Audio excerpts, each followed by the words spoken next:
Ki sing Joko kan. Matur suwun. Aku weno pusaka aku karo Raden sing Mas. Ya. Ayo bali aku melereng, Mbak.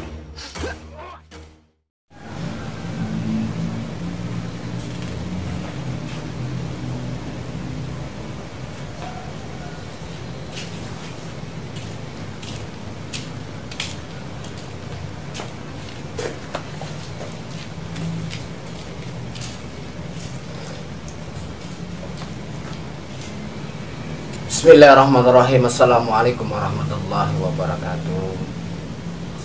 Alhamdulillahirabbil alamin. Assalatu wassalamu ala asyrafil anbiya'i wal mursalin sayyidina wa maulana Muhammadin sallallahu alaihi wasallam wa ala alihi wa sahbihi ajma'in. Amma ba'du. Puji syukur alhamdulillah senantiasa kita panjatkan atas kehadirat Allah Subhanahu wa taala, yang mana alhamdulillah sampai saat ini kita semuanya masih dilimpahkan atas nikmat rahmat barokah dari Allah Subhanahu wa taala. Mudah-mudahan dengan rasa syukur yang senantiasa kita panjatkan, Allah akan menambah nikmat di dalam diri dan kehidupan kita, dan semoga kita dimasukkan ke dalam golongan orang-orang yang bersyukur.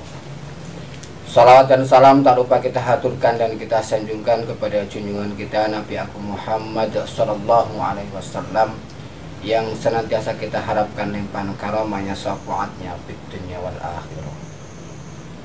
Salam santun, salam hormat, salam silaturahim, wabil khusus untuk seluruh keluargaku, sedulur Padepokan Kalijogo dimanapun berada. Mudah-mudahan saudaraku senantiasa dalam keadaan baik, dimudahkan atas segala urusan dan perkara dunia dan akhirat. Semoga dilancarkan usahanya, rezekinya, jauh dari segala balak dan musibah dan segala penyakit. Salam sejahtera untuk seluruh saudaraku, keluargaku yang non-muslim dimanapun berada. Dan salam hormat kami, salam bangga kami kepada seluruh jajaran TNI dan Polri, bapak-bapak kami, ibu-ibu kami yang terhormat. Mudah-mudahan karena Allah senantiasa diberikan kekuatan untuk menjaga persatuan dan keutuhan negara Republik Indonesia. Alhamdulillah, berjumpa lagi bersama saya Raden Singomas, pengasuh Padepokan Kalijogo, yang mana insya Allah pada hari ini saya mohon izin nanti ingin berbagi sedikit ya pengetahuan, setetes ilmu yang mudah-mudahan nanti bisa bermanfaat, wabil khusus untuk diri saya pribadi dan saudaraku dimanapun berada. Tapi sebelum itu di sini atas nama Padepokan Kalijogo sekali lagi kami mengucapkan turut berduka cita, wabil khusus yang kami tujukan kepada saudara-saudara kami yang mengalami musibah untuk saat ini ya, daripada akhir tahun 2020 dan awal daripada 2021 ya. Yang pertama mungkin musibah daripada jatuhnya pesawat, yang kedua ada saudara kita yang terkena mungkin musibah banjir, tanah longsor, gempa bumi dan semuanya. Semoga saudara-saudaraku diberikan kekuatan dan kesabaran dalam menerima ujian dan takdir dari Allah Subhanahu wa taala. Dan saudara kita yang mengalami yaitu mungkin proses sampai meninggal dunia daripada musibah, baik itu mungkin pesawat yang jatuh atau mungkin tanah longsor atau gempa bumi atau mungkin posisinya kebanjiran, kita doakan semoga saudara-saudara kita yang meninggal ataupun wafat dalam keadaan husnul khotimah. Kita kirimkan Fatihah untuk saudara-saudara kita semuanya. Al-Fatihah.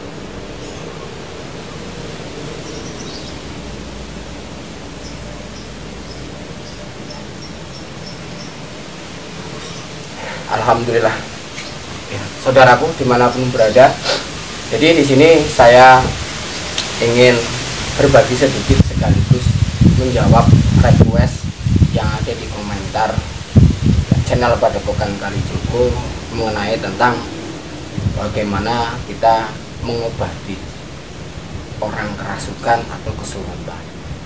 Mungkin di sini ya, saya sadar bahwasanya saudaraku lebih baik itu ilmunya, pengetahuannya dan lain sebagainya.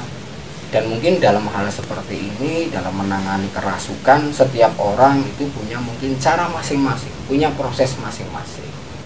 Dan di sini saya sekali lagi mohon izin ya untuk berbagi dari pengetahuan, dari pengalaman, dari apa yang saya lakukan selama ini, yang dimana fenomena kerasukan atau kesurupan ini mungkin ada dan terjadi di lingkungan kita, di masyarakat kita, bahkan mungkin sampai terjadi secara massal ada di sekolah dan lain sebagainya.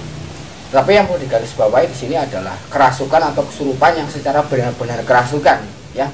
Karena menurut daripada pengalaman saya selama ini, ada yang kerasukan secara mungkin memang itu asli, ada yang palsu, ada yang karena depresi dan lain sebagainya. Nanti insya Allah di sesi selanjutnya kita akan bahas atas itu semuanya. Tapi di sini saya ingin memberikan tips bagaimana cara kita menangani jika ada orang kerasukan dan kesurupan di lingkungan kita, di masyarakat kita, yang dimana mudah-mudahan kita bisa membantu, ya. Dan di sini saya berikan tips yang termudah bagi orang yang belum paham atau mungkin orang yang awam. Tetapi mungkin bagi yang sudah biasa melakukan ini, kalaupun toh di sini kita berbeda versi, saya mohon maaf ya. Ini hanya saya berbagi pada saudara-saudaraku yang membutuhkan dan yang berkenan, monggo saya ridho diamalkan. Mudah-mudahan karena Allah itu bisa membantu saudara kita yang mengalami kerasukan, gangguan jin dan lain sebagainya. Tips yang pertama yaitu ketika ada orang kerasukan ya, yang perlu mungkin diperhatikan saudaraku, ketika kita ingin mengobati, ingin membantu atas saudara kita, kita tenangkan dulu atas diri kita. Kita tidak boleh gagap, kita tidak boleh takut, tidak boleh buru-buru, tenangkan dulu. Yang kedua, ya ini tips secara mungkin proses awal, kita harus yakin. Yakin atas apa? Yakin bahwasanya yang maha gaib itu hanya Allah Subhanahu wa Ta'ala. Kalaupun toh kita akan menghadapi atau mengobati orang yang kerasukan ya, karena kemasukan makhluk gaib, kita punya keyakinan bahwasanya makhluk tersebut pun Allah yang menciptakan. Nah, yang ketiga, kita harus mengikhlaskan atas semuanya dengan harapan kita mendapatkan ridho dari Allah Subhanahu wa Ta'ala. Jadi dalam proses kita membantu kesembuhan, jangan terbesit di dalam hati kita, diri kita merasa mungkin ada kesombongan, ketakaburan dan lain sebagainya ya. Karena yang berhak atas semuanya, baik datanya sakit dan kesembuhan, hanya Allah Subhanahu wa Ta'ala. Langsung saja tips yang mudah yang sering saya gunakan yang nanti bisa dipraktekkan dan diamalkan. Yang pertama dengan media air putih. Ini sengaja saya siapkan ya agar tutorial ini mudah dipahami ya sedulur ya. Ini yang pertama.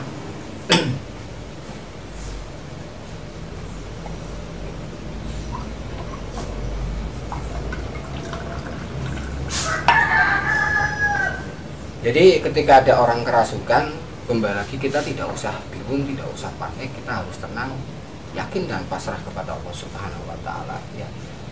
Orang yang kerasukan itu ya seyogyanya kalau bisa itu mungkin dihindari dari kerumunan.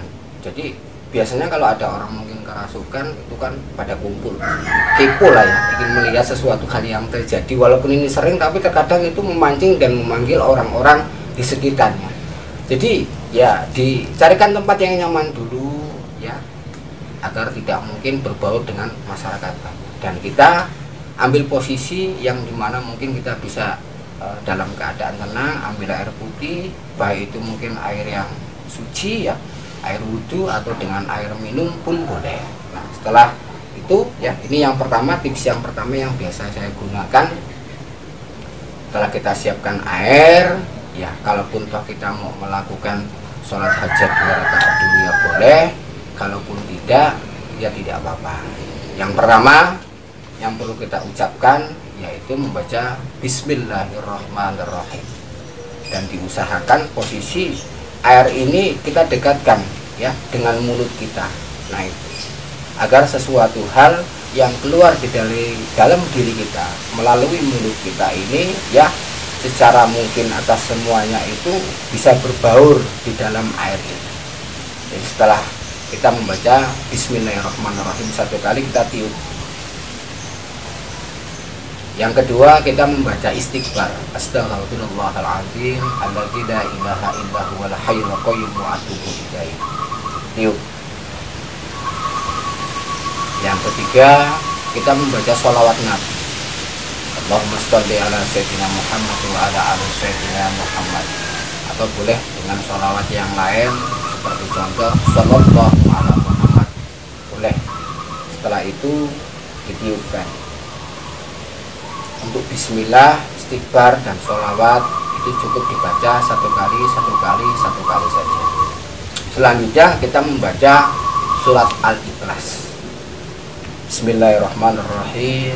Qul huwallahu ahad, Allahus samad, lam yalid wa lam yulad wa lam yakul lahu kufuwan ahad. Itu dibaca 3 kali. Setiap kali bacaan kita tiupkan ke dalam air ini. Selanjutnya kita membaca surat Al-Falaq.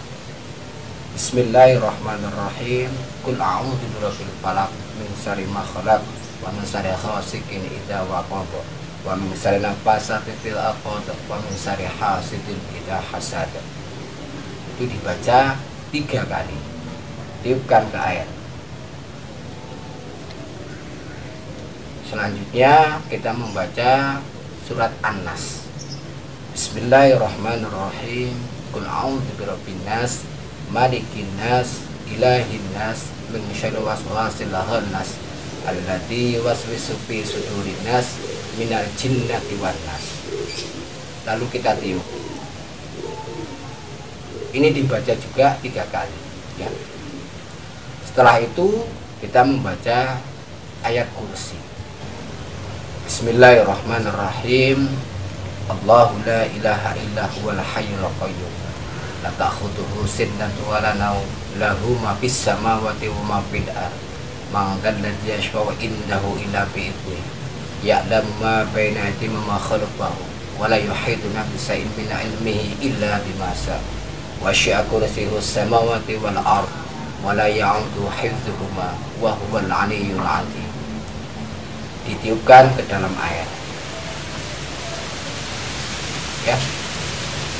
Jadi kembali lagi saya ulangi yang kita baca yaitu Bismillahirrahmanirrahim 1 kali, istighfar 1 kali, sholawat Nabi 1 kali, Al-Ikhlas 3 kali, Al-Falaq 3 kali, An-Nas 3 kali, dan ayat kursi 3 kali. Setelah selesai ditiupkan atas semuanya, ini diberikan kepada yang kerasukan ya. Yang pertama, kalau bisa diusahakan diminumkan. Contoh ya, contoh. Diminumkan. Terus yang kedua ya, ini kalau bisa, ini sebatas contoh ya sedulur ya. Ini kita usapkan di kepala sampai ke belakang ya, sampai ke belakang. 3 kali.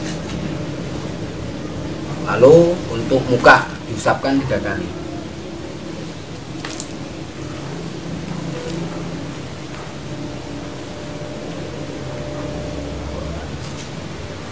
Nah setelah selesai ya, setelah selesai lalu kita posisinya coba panggil orang yang kerasukan untuk menyebut nama kita.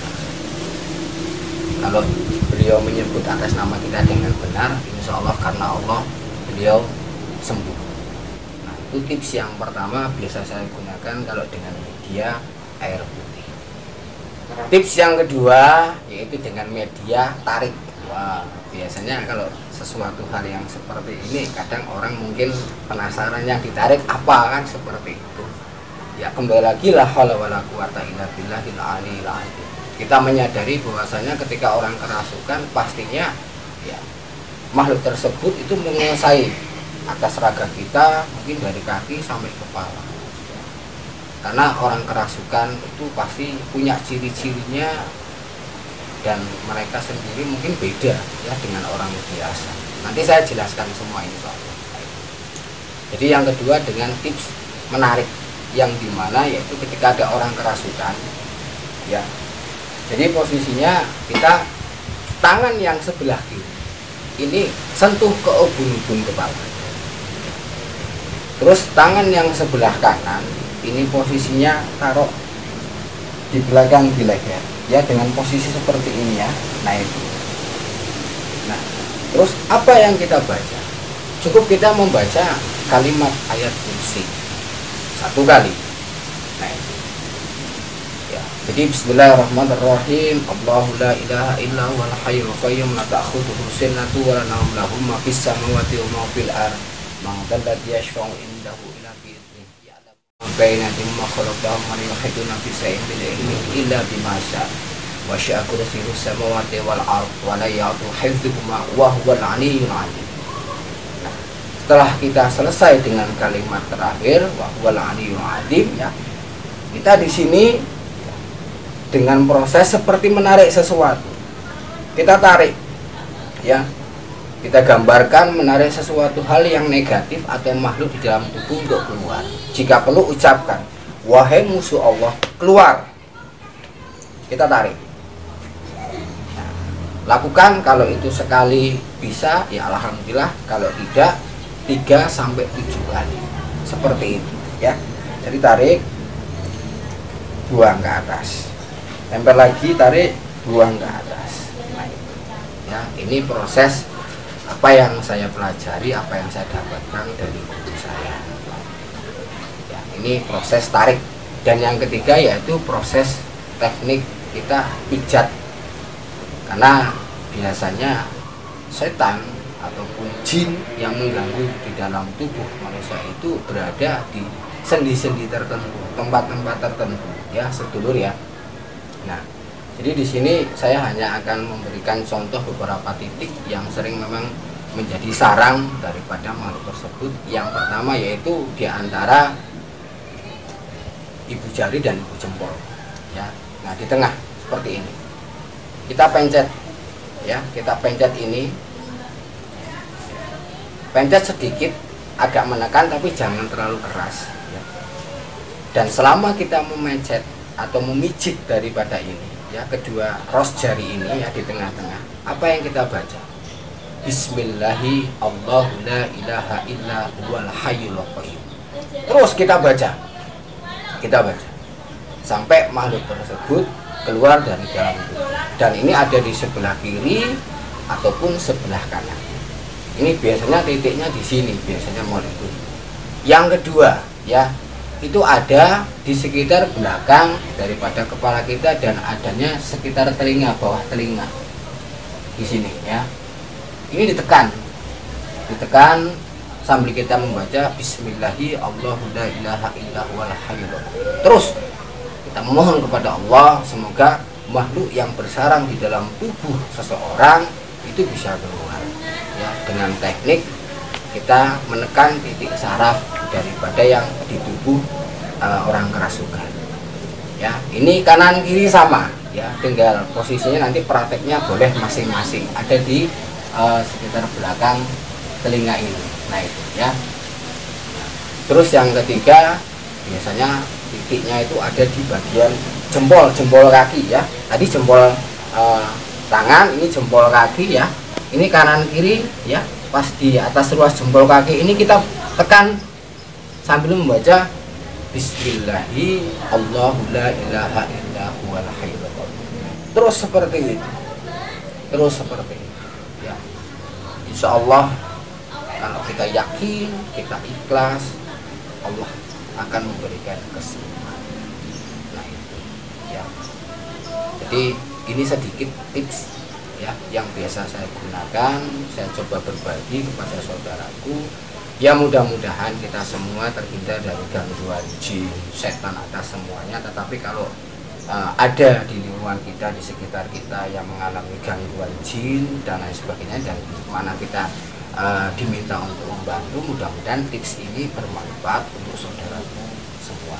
Dan kenapa sih ya orang itu sering kerasukan atau kemasukan jin? Itu banyak sebab, dan ciri-ciri orang yang kerasukan itu yang asli dan yang palsu bagaimana, terus apa yang harus kita hadapi biar kita tidak kerasukan dan lain sebagainya.